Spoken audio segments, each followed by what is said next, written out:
আসসালামু আলাইকুম ওয়া রাহমাতুল্লাহি ওয়া বারাকাতুহু। বন্ধুরা, আজকে আমরা জানবো আল্লাহ তাআলার উপর ভরসা করলে আল্লাহ তাআলা আমাদের কখনো নিরাশ করেন না। আল্লাহ তাআলার উপর ভরসা রাখলে কি কি উপকার পাওয়া যায় সেই সম্পর্কে আলোচনা করা হলো।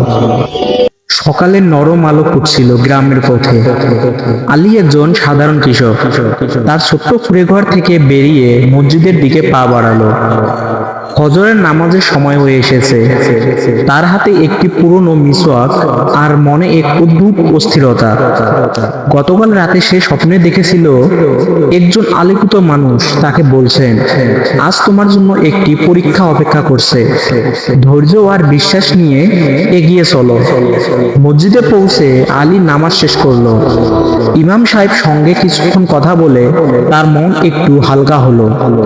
ইমাম সাহেব বললেন, আলী, আল্লাহ তাআলা কখনো কাউকে তার সাধ্যের বাইরে পরীক্ষা করেন না। সূরা বাকারা 286 নম্বর আয়াতে বলা আছে, আল্লাহর কোনো প্রাণীর উপর তার সাধ্যের বাইরে বোঝা চাপান না। তুমি শুধু তার উপর ভরসা রাখো। ঘরে ফিরে আলী তার দিনের কাজ শুরু করলো। তার ছোট্ট জমিতে ধানের চারা রোপণের সময় ছিল, কিন্তু আজ সকাল থেকে আকাশ মেঘলা, বৃষ্টির সম্ভাবনা। আলীর মন বলছিল আজ কাজে না যাওয়াই ভালো, কিন্তু তার স্ত্রী ফাতেমা বলল, আল্লাহর উপর ভরসা করো, তিনি যা করেন ভালোর জন্যই করেন। আলী জমিতে পৌঁছে দেখলো তার প্রতিবেশী হাসান দৌড়ে আসছে। হাসানের মুখ শুকনো, চোখ আতঙ্ক। আলী ভাই, আমার ছেলে রশিদ অসুস্থ, জ্বরে পড়ে আছে, ডাক্তারের কাছে নিয়ে যাওয়ার টাকা নেই, তুমি কিছু ধার দিতে পারবে? আলীর হাতে মাত্র কয়েকশো টাকা ছিল, যা দিয়ে সে তার পরিবারের সপ্তাহের বাজার করবে। মনের মধ্যে দ্বন্দ্ব শুরু হলো, নিজের পরিবারের কথা ভাববে না হাসানের সাহায্য করবে। আলী মনে মনে দোয়া করলো, ইয়া আল্লাহ, তুমি আমাকে সঠিক পথ দেখাও। তারপর সে পকেট থেকে টাকাগুলো বের করে হাসানের হাতে দিয়ে বলল, এটা নিয়ে রশিদকে ডাক্তারের কাছে নিয়ে যাও, আল্লাহ আমাদের জন্য ব্যবস্থা করে দেবেন। হাসান কৃতজ্ঞতায় আলীর হাত চেপে ধরল। জমিতে কাজ শুরু করার কিছুক্ষণ পরই বৃষ্টি নামলো। আলী তাড়াতাড়ি কাছের একটা গাছের নিচে আশ্রয় নিল। সেখানে বসে সে ভাবছিল, আজ হয়তো কাজ হবে না, টাকা দিয়ে দিলাম, এখন কি হবে? হঠাৎ তার চোখে পড়লো পাশের একটা ঝোপের দিকে। সেখানে একটা পুরনো মাটির কলসি পড়ে আছে। কৌতূহলবশত সে কলসিটা তুলে দেখলো ভেতরে কিছু পুরনো মুদ্রা আর একটি চিরকুটে লেখা, যে এটা পাবে সে তার প্রকৃত হকদার। আল্লাহর রহমত তোমার সঙ্গে আছে। আলী অবাক হয়ে গেল। মুদ্রাগুলো সোনার ছিল, যা তার জীবনে দুঃখ কষ্ট অনেকটা লাঘব করতে পারে। কিন্তু তার মন বলল, এই সম্পদ শুধু তার জন্য নয়। সে গ্রামে ফিরে মুদ্রাগুলো বিক্রি করে টাকা ভাগ করে দিল। কিছু স্বর্ণ মুদ্রা হাসানের ছেলের চিকিৎসার জন্য, কিছু গ্রামের মসজিদের জন্য, আর বাকিটা তার পরিবারের জন্য। 1 ঘন্টার মধ্যে আলীর জীবন বদলে গেল। সে বুঝলো আল্লাহর পরীক্ষা আসলে তার রহমতের ছায়া। সূরা আর সাড়ে আয়াত মনে পড়ল, নিশ্চয় কষ্টের সঙ্গে স্বস্তি আছে। আলী মনে মনে বলল, ইয়া আল্লাহ, তোমার প্রতি আমার ভরসা আরো দীর্ঘ হলো। শিক্ষা, ইসলাম শিখায় ধৈর্য, বিশ্বাস আর সৎকর্মের মাধ্যমে আল্লাহর রহমত অর্জন করা যায়। আল্লাহ সবসময় তার বান্দার পাশে থাকেন। আল্লাহর উপর ভরসা রাখার প্রতিদান, পার্ট 2। একটি ছোট গ্রামে নদীর তীরে বাস করত হাসান নামের এক তরুণ। হাসান ছিল একজন সাধারণ কাঠমিস্ত্রি, যার হাতের কাজে ছিল অপূর্ব দক্ষতা। তার তৈরি কাঠের আসবাবপত্র গ্রামের সবাই পছন্দ করত। কিন্তু হাসানের মনে একটা অস্থিরতা ছিল। তার জীবনে যেন একঘেয়ে হয়ে পড়েছিল। সে ভাবত, আমার জীবনের উদ্দেশ্য কি? আমি কি শুধু কাঠের সঙ্গে কাজ করেই জীবন পার করে দেব? একদিন সকালে হাসান তার কাজের জন্য বাজারে গেল। পথে একজন বৃদ্ধ ফকিরের সঙ্গে দেখা হলো। ফকিরের চোখে ছিল অদ্ভুত এক শান্তি। তিনি হাসানকে দেখে মৃদু হাসলেন এবং বললেন, হে যুবক, তুমি কি জানো আল্লাহ প্রত্যেকের জন্য একটি পথ নির্ধারণ করে রেখেছেন, কিন্তু সেই পথ খুঁজে পেতে হলে তোমাকে তোমার হৃদয় খুলতে হবে। হাসান একটু অবাক হয়ে বলল, আমি তো আমার কাজকে ভালোবাসি, কিন্তু মনে হয় জীবনে কিছু একটা নেই। আমি কিভাবে আমার পথ খুঁজে পাবো? ফকির বললেন, আল্লাহর উপর ভরসা রাখো, তিনি তোমাকে পরীক্ষা করবেন, আর সেই পরীক্ষায় তুমি যদি ধৈর্য ও সততার সঙ্গে এগিয়ে যাও, তবে তিনি তোমাকে তোমার উদ্দেশ্যে দেখিয়ে দিবেন। আজ থেকে তুমি যা করবে তা আল্লাহর সন্তুষ্টির জন্য করবে, দেখো কি ঘটে। হাসান ফকিরের কথাগুলো মনে রাখলো। সে ঠিক করলো সে তার প্রতিটি কাজ আল্লাহর জন্য করবে। সেদিন বাজারে গিয়ে একজন ধনী ব্যবসায়ী তাকে একটি বড় অর্ডার দিলেন। ব্যবসায়ী বললেন, হাসান, আমার জন্য একটি দামি কাঠের আলমারি তৈরি করো, তবে আমি চাই তুমি এতে সস্তা কাঠ ব্যবহার করো, কিন্তু বাইরে থেকে যেন দেখায় যে এটি দামি। আমি একটি বেশি দামে বিক্রি করব। হাসানের মনটা খারাপ হলো। সে জানতো এটা করা ঠিক হবে না। সে ভাবলো, আল্লাহ আমার প্রতিটা কাজ দেখছেন, আমি কিভাবে প্রতারণা করব। সে বিনয়ের সঙ্গে ব্যবসায়ীকে বলল, আমি আপনার অর্ডার নিতে পারি, কিন্তু আমি কেবল সৎভাবে কাজ করি। আমি ভালো কাঠ ব্যবহার করব এবং ন্যায্য মূল্যে আলমারি তৈরি করব। ব্যবসায়ী রেগে গেলেন এবং বললেন, তুমি আমার কথা না শুনলে এই গ্রামে আর কাজ পাবে না। হাসান শান্তভাবে বলল, আমি আল্লাহর উপর ভরসা রাখি, তিনি আমার রিজিকের মালিক। কয়েকদিন পর গ্রামে একটি বড় ঝড় হলো। অনেকের ঘরবাড়ি ক্ষতিগ্রস্ত হলো। হাসান তার সঞ্চিত অর্থ দিয়ে গ্রামের দরিদ্রের জন্য কাঠ কিনল এবং তাদের ঘর মেরামত করতে সাহায্য করলো। তার এই দয়ার কাজ দেখে গ্রামের মানুষ তার প্রশংসা করল। এমনকি সেই ব্যবসায়ীও এসে বললেন, হাসান, তুমি আমাকে ভুল প্রমাণ করেছো, আমি তোমার কাছে ক্ষমা চাই। তুমি আমার জন্য আলমারি তৈরি করো, আমি তোমাকে ন্যায্য মূল্য দেব। হাসানের জীবন বদলে গেল, তার কাজের খ্যাতি ছড়িয়ে পড়ল, কিন্তু সবচেয়ে বড় কথা, তার মনের অস্থিরতা দূর হলো।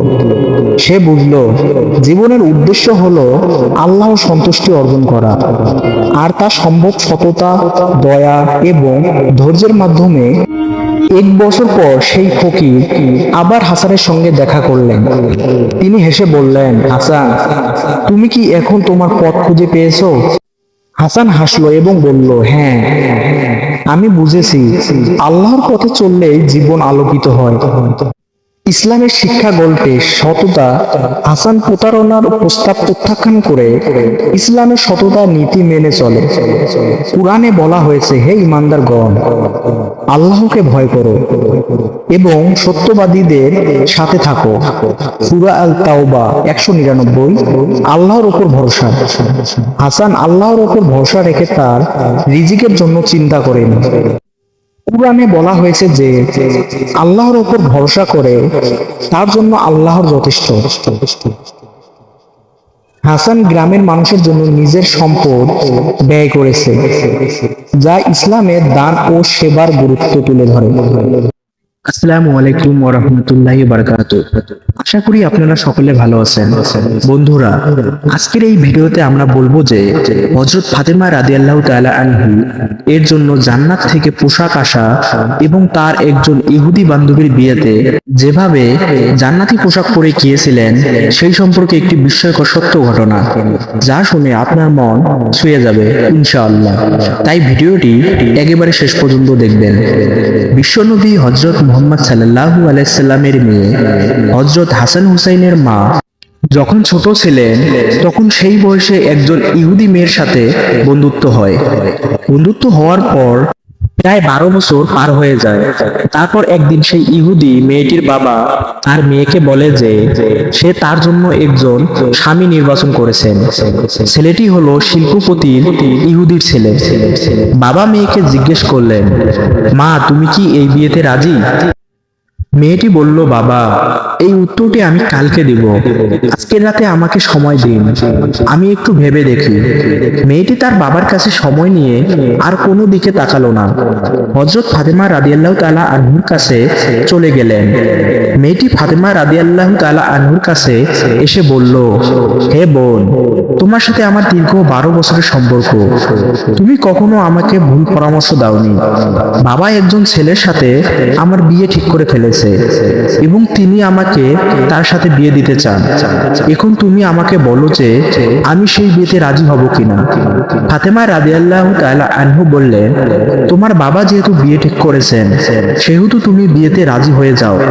তখন মেয়েটি ফাতেমা রাদিয়াল্লাহু তাআলা আনহুকে বললেন যে, হে বোন, আমি একটি শর্তে এই বিয়েতে রাজি হতে পারি, যদি তুমি আমার বিয়েতে উপস্থিত থাকো। তুমি জানো আমি তোমাকে কতটা ভালোবাসি। তখন ফাতেমা রাদিয়াল্লাহু তাআলা আনহু বললেন, তোমরা ইহুদি এবং আমরা মুসলমান, আর তুমি জানো ইহুদিরা মুসলমানদের খুব একটা সহ্য করতে পারে না, সুতরাং এটা কখনো সম্ভব না।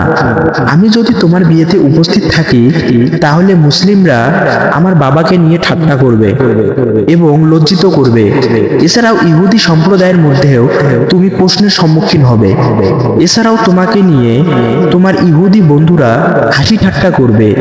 তাই আমি বিয়েতে উপস্থিত থাকতে চাইছি না। তখন সেই ইহুদি মেয়েটি বলল, হে ফাতেমা, তুমি যদি আমার বিয়েতে না যাও তাহলে আজকে আমি কথা দিলাম কিয়ামত হয়ে গেলেও পৃথিবীর কোনো ছেলেকে আমি বিয়ে করব না। তাই এক পর্যায়ে ফাতেমা রাদিয়াল্লাহু তাআলা আনহু বললেন, হে বোন, ঠিক আছে, আমি তোমার বিয়েতে যাব, তুমি তোমার বাবাকে জানিয়ে দাও। তখন মেয়েটি দৌড়ে এসে বাবাকে ডাক দিয়ে বলল, বাবা, আমি এই বিয়েতে রাজি, তবে একটা শর্ত আছে। শর্তটা হলো আমার বিয়েতে মুহাম্মাদের মেয়ে ফাতেমা আমার সাথে থাকবে। তখন বাবা তার মেয়েকে বলল, মুহাম্মাদের মেয়ে যদি আমাদের বাড়িতে আসে তাহলে সেটি আমার স্ট্যাটাসের সঙ্গে মিলবে না, কারণ সে হচ্ছে গরিব এবং তার বাবাও গরিব। তারা ঠিকমতো দুবেলা খেতেও পায় না, পরনে সুন্দর জামা কাপড় নেই। তাহলে আমার বাড়িতে কি করে আসবে? তোমার বিয়েতে যারা আসবে তারা সবাই শিল্পপতির ছেলে মেয়ে, তাই সেখানে মুহাম্মাদের মেয়ে ফাতেমাকে দাওয়াত করা যায় না। তখন মেয়েটি বলল, ফাতেমাকে যদি আমার বিয়েতে আসতে বাধা দাও তাহলে জীবনে আপনি আমাকে বিয়ে দিতে পারবেন না। এক পর্যায়ে তার বাবা নিরুপার হয়ে মেয়ের কথায় রাজি হলো। সে বলল, আমি তোমায় অনুমতি দিতে পারি, তবে একটা শর্ত আছে। শর্তটা হলো সেই মুহাম্মাদের মেয়ে আমার বাড়িতে যদি আসতে চায় তাহলে অবশ্যই নতুন জামা কাপড় পরে আসতে হবে। যদি পুরাতন কাপড় পরে চলে আসে তাহলে সে আমার বাড়িতে ঢুকতে পারবে না। তখন সেই মেয়েটি আবার দ্রুত ফাতেমা রাদিয়াল্লাহু তাআলা আনহুর কাছে চলে যায়। সেখানে গিয়ে কেঁদে কেঁদে বলে, ফাতেমা, তুমি আমার বিয়েতে যাও। তা আমার বাবা চান না। আমার বাবা একটি শর্তে রাজি হয়েছেন। শর্তটা হলো, তুমি যদি আমার বিয়েতে যাও তবে অবশ্যই একটি নতুন জামা পরে যেতে হবে। হে বোন, এখন বলল, তুমি আমার বিয়েতে যাবে কিনা? এই কথা শুনে ফাতেমা রাদিয়াল্লাহু তাআলা আনহা কেঁদে কেঁদে বললেন, হে বোন, আমার জীবনে অনেক দিন কেটে গেছে, আমি আমার জীবনে নতুন জামা কাপড় চোখে দেখিনি। সপ্তাহের পর সপ্তাহ চলে যায়, যার ঘরের চুলার আগুন জ্বলে না সেখানে নতুন জামা কি করে পাবো? তখন সে মেয়েটি ফাতেমা রাদিয়াল্লাহু তাআলা আনহু এর পা জড়িয়ে ধরে বলল, তুমি যদি একবার নিজের জবান দিয়ে বলো আমি নতুন জামা কাপড় পরে যাব, তাহলে আমার বিশ্বাস যে অবশ্যই তোমার সৃষ্টিকর্তা মহান আল্লাহ তোমার জামা কাপড় ব্যবস্থা করে দিবেন, কারণ আমি তোমাকে জানি, তোমার সাথে তোমার রবের অনেক ভালো সম্পর্ক। ফাতেমা রাদিয়াল্লাহু তাআলা আনহু এক পর্যায়ে আবেগী হয়ে বললেন, ইনশাআল্লাহ, আমি তোমার বিয়েতে যাব এবং পৃথিবীর সবচেয়ে দামি কাপড় পরিধান করে যাব, ইনশাআল্লাহ। তখন সেই মেয়েটি তার বাবার কাছে গিয়ে বলে, ফাতেমা আমার বিয়েতে আসবে এবং সবচেয়ে দামি কাপড় পরে আসবে। তারপর বিবাহের দিন তারিখ ঠিক হয়ে গেল। তখন ফাতেমা রাদিয়াল্লাহু তাআলা আনহু চিন্তা করলেন, বিবাহের দিন তারিখ কাছাকাছি চলে আসছে, আমি ওয়াদা করেছি আমি নতুন কাপড় পরে যাব, কিন্তু আমার কাছে নতুন জামা কাপড় নেই। এসব কথা চিন্তা করতে করতে হযরত ফাতেমা রাদিয়াল্লাহু তাআলা আনহু জায়নামাজ বিছিয়ে নামাজে দাঁড়িয়ে গেলেন। নামাজের সিজদার মধ্যে তিনি চোখের পানি ছেড়ে দিয়ে বলতে লাগলেন, হে মাবুদ, এই দুনিয়াতে কারো সাথে আমার বন্ধুত্ব ভালোবাসা হয়নি। মাবুদ, অনেকদিন হয়ে গেল তোমার সঙ্গে গোপনে গোপনে সম্পর্ক করেছি। এ সম্পর্কের খবর পৃথিবীর কোনো মানুষ জানে না। মাসের পর মাস চলে গেল, ঘরে খাবার পাচ্ছি না এবং রাতের বেলা খাবার না খেয়ে ঘুমিয়ে পড়ি। হে আল্লাহ, জীবনে তোমার কাছে কোনোদিন নতুন জামা কাপড় চাইনি। আজকে আমি তোমার কাছে একটি নতুন কাপড়ের আবদার করলাম। হে আল্লাহ, তুমি কি আমাকে একটি নতুন কাপড় দান করবে? কিন্তু সেটি আমার জৈবিক ও দৈহিক চাহিদা পূরণের জন্য নয়।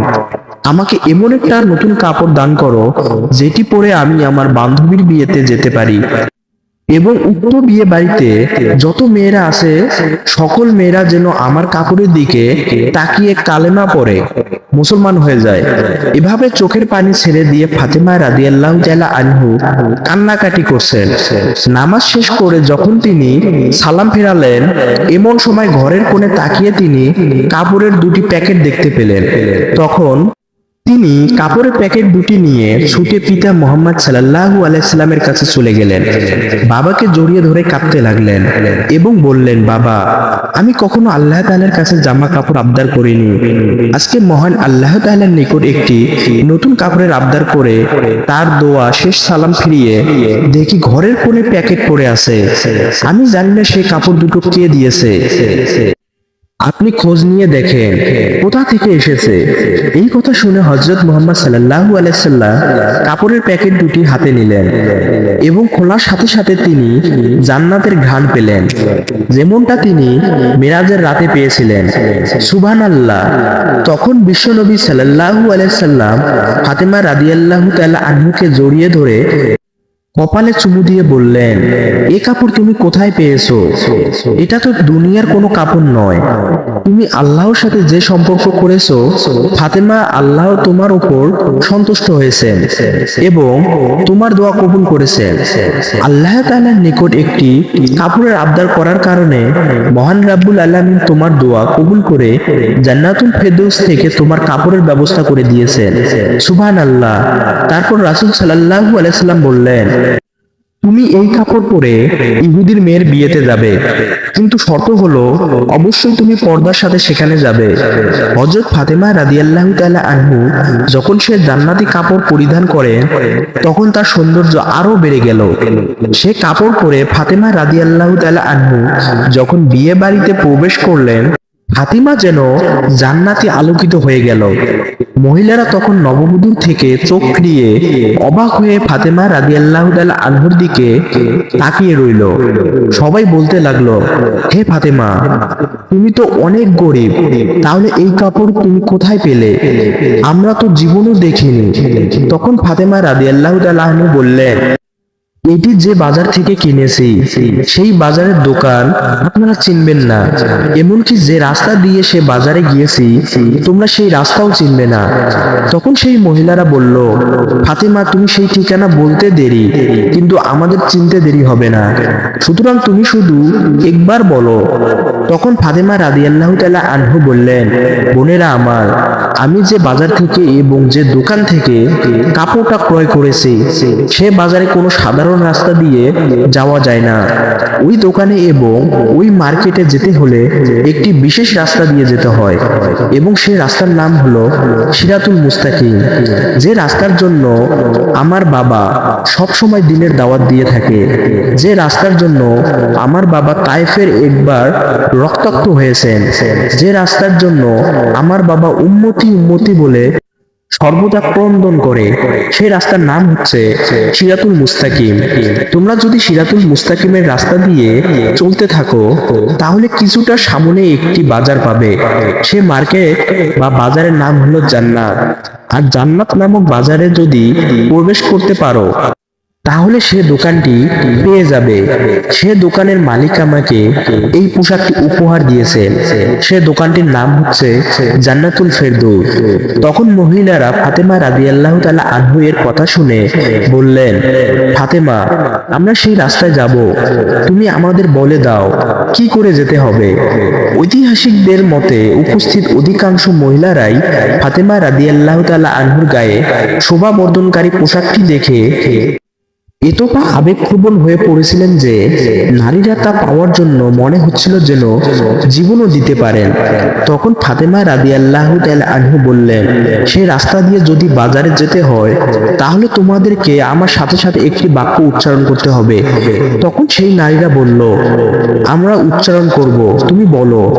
তখন ফাতেমা রাদিয়াল্লাহু তাআলা আনহু শাহাদাত বাক্য উচ্চারণ করে বললেন, লা ইলাহা ইল্লাল্লাহু মুহাম্মাদুর রাসূলুল্লাহ সাল্লাল্লাহু আলাইহি সাল্লাম। ওই মহিলারা সাথে সাথে ওই বাক্য পড়ে মুসলিম ধর্ম গ্রহণ করলো। আল্লাহ তাআলা বললেন, হে আমার বান্দাগণ, যদি আমাকে মনে প্রাণে বিশ্বাস করো, দুনিয়ার জমিনে তোমাদের চাইতে দেরি হবে কিন্তু আমার দিতে দেরি হবে না। মহান রাব্বুল আলামিন আমাদেরকে আল্লাহর ওপর তাওয়াক্কুল করার তৌফিক দান করুন, আমিন।